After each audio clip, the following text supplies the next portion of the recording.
मेरा नाम अनुज त्रिपाठी है और अमेठी का माहौल बिल्कुल कांग्रेसमय है। हाँ, बिल्कुल कांग्रेसमय है। हाथी घोड़ा पाल की जय किशोरी लाल की, ठीक है ना, पूरी तरीके से कांग्रेसमय हो चुका है। क्या समस्या है अमेठी में? अमेठी में समस्या कहाँ विकास हुआ है? विकास नहीं हुआ। मेडिकल फैसिलिटी जीरो है।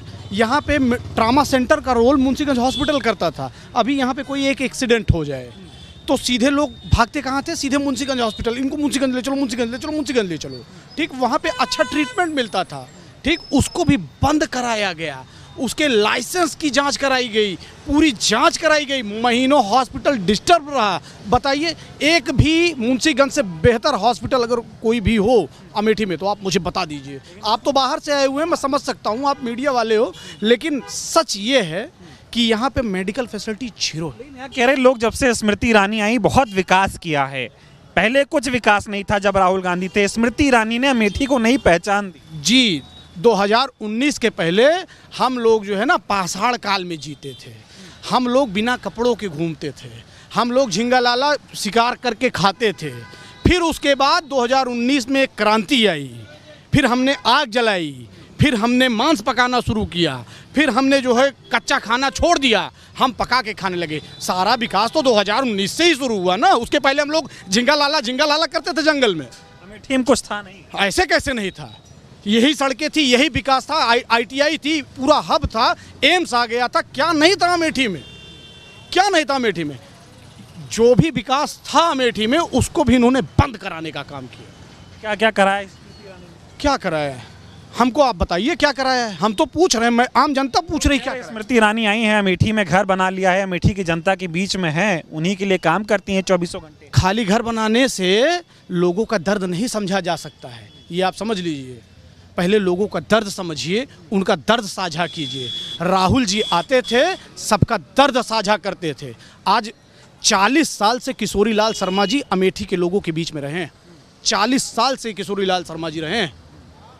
अभी मोदी जी का बड़ा माहौल चल रहा है। मोदी जी कह रहे हैं अब की बार 400 पार। हमको तो नहीं लग रहा है। फेंकने में तेज है भैया, कुछ है नहीं, कुछ पार वार नहीं होगा, बता दे रहा हूँ। जनता भयभीत है, जनता बोलना नहीं चाहती है, मारे डर के बोलना नहीं चाहती। मंगलसूत्र से लेकर मांस और उसके बाद भैंस पे आ गए मोदी जी। अब यही है, आप इसी समझ लीजिए। ये प्रधानमंत्री जो होता है, देश उसका है, देश उसका है, देश के नागरिक उसके हैं। आप ऐसी ऐसी बातें कर रहे हैं, बताइए ये शोभा देता है? ये शोभा देता है? विकास की बात करते थे 14 में, लेकिन अब मुद्दे भटक गए। जी, कुछ विकास नहीं किया है, मैं आपको बता दे रहा हूँ, कोई विकास नहीं किया है। तो अमेठी में अब की बार क्या है? अब की बार हाथी घोड़ा पाल की जय किशोरी लाल की। किशोरी लाल 101%, कांग्रेस 101% डेफिनेटली। स्मृति ईरानी का क्या होगा? अब तो घर बेच के वापस, घर बेच कर वापस, स्मृति ईरानी घर बेच कर गोवा वापस। क्योंकि सिपाही से हारेंगी ना। अगर राहुल से हारती तो दोबारा चांस लेती जीतने का कि दोबारा लड़ेंगे। लेकिन एक सिपाही अगर शिकस्त देगा तो उनका तो यहाँ रुकना संभव ही नहीं है। तो कह रहे स्मृति ईरानी ने काम बहुत किया है। हाँ, काम तो किया है। 13 रुपये किलो की चीनी बिक रही है गौरीगंज में।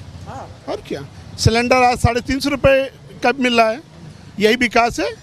क्योंकि इन लोगों का काम ही जुमला, यानी कि झूठ पे झूठ बोलना और लंबी फेंकना। ये तो बीजेपी का ही कैडर से पूरा, तो उसके चाहे मंत्री हों चाहे संतरी हों, A to Z सारे एक ही रास्ते चलते हैं। 5 साल में, अभी 5 साल पहले स्मृति ईरानी को जिता दिए थे आप लोग, 5 साल में खत्म माहौल। अरे बस एक लहर थी, मोदी लहर एक चल गई थी ना सर्जिकल करके। पुलवामा में जो सैनिक मरे हैं, 40 सैनिक मरे हैं, कि आज दिन तक उसकी जाँच हुई है? नहीं हुई। उसी के बल पर सर्जिकल किए, सर्जिकल करके हवा बना दी, हवा में निकाल ले गई। उसमें स्मृति ईरानी जीत गई। बस उसी की हवा में जीत गई और कोई मतलब नहीं है। बाकी आना बंद गाड़ी में आना, बंद गाड़ी में जाना। अब चुनाव आ गया तो गांव दुरदुरिया वगैरह हुई। अब औरतों के बीच में अपना टाइम जा रही हैं स्मृति ईरानी जनता की। अब जा रही हैं, क्योंकि पहले 5 साल में कितनी बार 5 साल में तो जब आई हैं, गाड़ी बंद आई, गाड़ी बंद गई है। बस जनता के बीच नहीं। जनता के बीच में तो अब मोदी जी का कार्यकाल कैसे देख रहे? 10 साल हो गए मोदी के, कह रहे बहुत विकास हो गया। थोड़ा इधर आइए। हाँ, कह रहे बहुत इधर आइए, कह रहे बहुत विकास हुआ। ये तो पूरी भारत की जनता जानती है कि कितना विकास हुआ, सिवा देश को बेचने के। एक आप हमको एक साक्ष्य दीजिए। अगर घर का एक बेटा बाप की बनाई हुई संपत्ति को डेढ़ा करता है, दुगना करता है, तो उसको क्या बोलते हैं? लायक। अगर वही बेटा बाप की बनाई संपत्ति को बेच के खाए तो उसको क्या कहते हैं, नालायक। तो मोदी जी उस नालायक बेटों में से हैं जिन्होंने पुरखों की बनाई हुई संपत्तियों को लीज पर बांटना शुरू किया।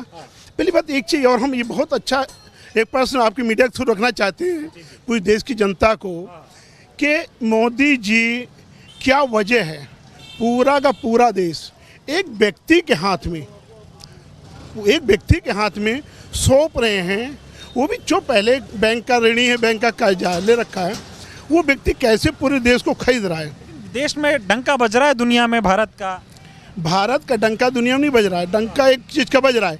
भारत में 80 करोड़ जो है भूखमरी फैल गई है।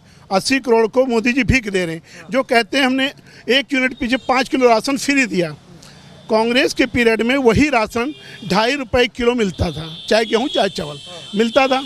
5 यूनिट का मतलब हुआ कि 12.5 रुपये, 12.5 रुपये किलो तो व्यक्ति पहले खरीद के खाता ही था। आपने उस व्यक्ति को 12.5 रुपये की भीख दे करके पूरी दुनिया में बदनाम कर दिया कि भूख यानी मोदी जी कह रहे राहुल गांधी को शहजादा बताते हैं मोदी जी। नहीं, शहजादा तो उनका बोलने का टंच है, लेकिन वो एक ऐसा व्यक्ति है, मैं यही कहूँगा कि पहले महात्मा गांधी थे जिन्होंने दांडी यात्रा की थी, और एक दूसरा राहुल गांधी जिसने 4000 किलोमीटर कन्याकुमारी से कश्मीर की यात्रा की। तो दूसरा गांधी ये है, अंग्रेजों के से लड़े थे महात्मा गांधी, इन आरएसएस भक्तों से लड़ रहे हैं राहुल जी। 400 पार करा रहे हैं मोदी। 400 पार नहीं, जो 303 थी ना उसकी उल्टी गिनती है। महंगाई खत्म कर दी, कोई मुद्दा ही नहीं रहा देश। महंगाई कहाँ रह गई? जब किसान की फसल खड़ी होती है ना, कटने को आ जाती है, तो गेहूं आ जाता है 20 रुपये 22 रुपये किलो, और जब कट के गोदाम में फिर चले जाते हैं अडानी के, तो वही गेहूं बिकता है 28 रुपये किलो। आपके 22 जा रहा है तो आपके 35 रुपये किलो बिकेगा। ये तो किसानों के ऊपर छुरी फेरने के ऊपर। नमस्कार, दुनिया दी बेहतरीन कैथ लैब वाइट मेडिकल कॉलेज एंड हॉस्पिटल बुंगल से एस्टैब्लिश हो गई है। सीधा वाइट मेडिकल कॉलेज आओ, इलाज कराओ, सलाह रिया तोड़ा भरा तोड़े दुख सुख हाजिर है। धन्यवाद।